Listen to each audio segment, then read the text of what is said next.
जय हिंद। आप सबका स्वागत है आज ओरिजिन आईएएस की द हिंदू चर्चा में, द हिंदू कैप्सूल में। आज तारीख है 28 जनवरी। हलचल जो 26 जनवरी को हुई थी, जो फार्म प्रोटेस्ट, जो रैली निकाली गई, उसके बाद के जो आफ्टर मैथ हैं कि लाल किले पे जो झंडा फहराया गया, निशान साहब जो आपने गुरुद्वारों वगैरह में देखा है, वो झंडा फहराया जाता है। और भी बहुत सारी चीज़ें हो रही हैं जो काफ़ी कंट्रोवर्शियल भी हैं और उसके पीछे के जो एंगल्स हैं वो भी अलग थलग हैं, जिसकी वजह से आज के एक आर्टिकल में उसी की बात करी गई है कि अब किसानों को अपनी जो हट है, जो उनका एजिटेशन है, उसको अब सस्पेंड कर देना चाहिए और उसकी जगह क्या करना चाहिए, उसकी जगह उनको बात करनी चाहिए गवर्नमेंट से। इस तरीके की बात कहते हैं राइटर। तो पहला तो ये आर्टिकल है अ रॉन्ग टर्न। देखिए क्या होता है ना, कभी कभी गूगल अर्थ भी गलतियां कर देता है, गूगल मैप भी गलतियां कर देता है। फार्म जो रैली निकलनी थी, जो फार्मर्स रैली निकलनी थी, उसमें दिक्कत ये थी कि लास्ट दिन तक, मतलब 25 जनवरी तक रूट क्लियर नहीं था फार्मर्स को कि कहाँ जाना है कहाँ नहीं जाना। और जब इतने सारे लोग होते हैं, इतना बड़ा हुजूम होता है लोगों का, तो उनको मैनेज करना भी बहुत बड़ी परेशानी आती है। यहाँ कहीं ना कहीं लीडरशिप के लूप होल समझ में आते हैं, मैनेजमेंट के लूप होल समझ में आते हैं, जिसकी वजह से ये पूरा जो प्रोटेस्ट बहुत ही ज़्यादा अहिंसावादी होने वाला था, नॉन वायलेंट होने वाला था, उसने एक वायलेंट रूप ले लिया। साथ में जो भी रिपरकशंस हुए आपने वो वीडियोस में देखे, तो उसके बारे में बात करना बेकार होगा। सही मायने में आपको पूरी चीज़ पता है, आपने ऑब्जर्व करे हैं सारे वीडियोस में, क्या सिनेरियो था वो आपने देखा है। अब यहाँ से राइटर ये कहना चाहते हैं कि जो फार्मर्स की अभी स्थिति हुई है, उसके अनुसार अब बेहतर यही होगा कि फार्मर्स अपनी जो बात है वो गवर्नमेंट से बात करना चालू कर दें, जो वो रिपील करने की बात कर रहे हैं फार्म बिल्स को, वो छोड़ दें।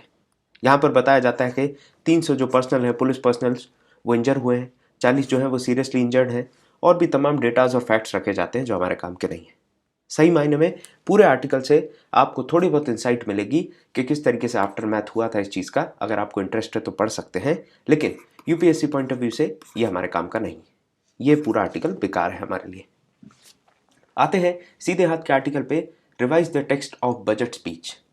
अब सही मायने में आपको भी पता है 1 फरवरी आने वाली है, आपका बजट बहुत जल्दी आने वाला है। सरकार जो है, फाइनेंस मिनिस्ट्री जो है, वो बजट तैयार करके पेश करने वाली है, जो 1 फेब पे आपको मालूम है कि बजट पेश कर दिया जाएगा। साथ में इकोनॉमिक सर्वे भी आ जाता है, उसके बारे में भी चर्चा है नीचे वाले आर्टिकल में। तो यहाँ पर जब बात करी जा रही है बजट की, तो इसमें ये जो राइटर है जयति घोष, ये बताती हैं कि इस बार के बजट से बहुत सी उम्मीदें होने वाली हैं। पहली बात तो ये देखें कि जो हमारी गवर्नमेंट है वो कॉन्ट्रैक्शनरी मतलब कॉन्ट्रैक्ट करके हाथ सुकोड़ के पैसा खर्च कर रही है, जिसकी वजह से ना तो हेल्थ केयर की प्रॉपर फैसिलिटी आ रही है, ना एम्प्लॉयमेंट हो रहा है। आप देखिए पेंडेमिक में इतने सारे लोगों की नौकरियां गई, जाने गई, और भी बहुत सारी व्यवस्थाएं अव्यवस्थित हो गई। उस स्थिति में बहुत ज़्यादा ज़रूरत है कि गवर्नमेंट जो है वो अपने खर्चे में एक्सपेंशन लेके आए, जो पब्लिक फंडिंग है या फिर पब्लिक एक्सपेंडिचर है उसको बढ़ाने का प्रयास करे। कहीं ना कहीं एक्सपेंडिचर बढ़ाने के लिए बजट में ऐसे रिलीफ पॉइंट्स या फिर बजट में ऐसे बातें रखनी होंगी, ऐसा बजट पेश करना होगा इस बार फाइनेंस मिनिस्टर को, जिससे ये सारे जो इश्यूज़ हैं इनको एड्रेस करा जा सके।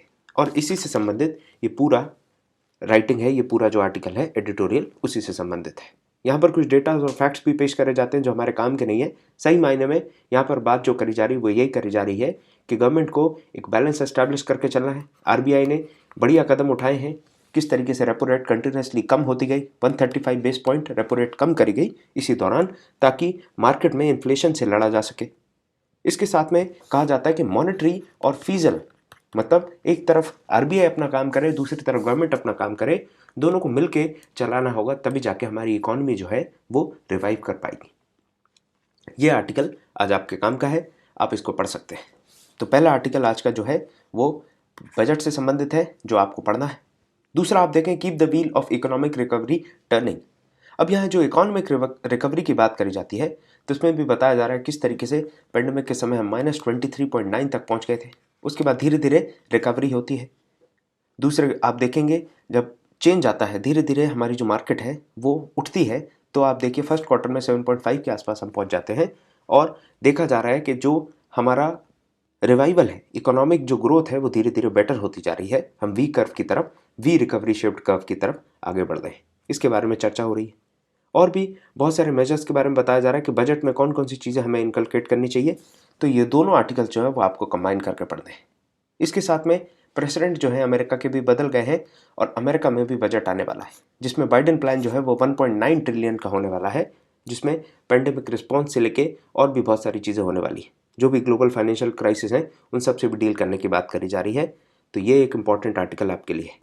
आज दो आर्टिकल्स हैं जो दोनों ही बात करते हैं बजट और इकोनॉमिक सर्वे से संबंधित, तो ये चर्चा हो गई।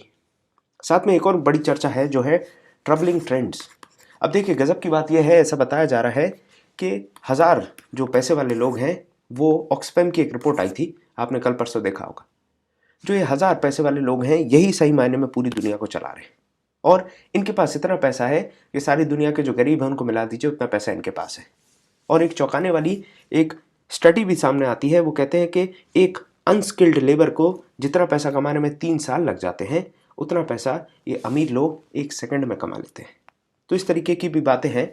बात पर सीधी सीधी ये बताई जा रही है कि ये जो इकोनॉमिक लॉसेज हुए हैं कोविड में टोटल लॉकडाउन से, ये जो मिलियनियर्स हैं, बिलियनियर्स हैं, ये जो रिच पीपल हैं, ये 9 महीने में इस चीज़ को रिकवर कर लेंगे, लेकिन इसी की रिकवरी करने में आम जनता को कम से कम 10 साल लग जाएंगे।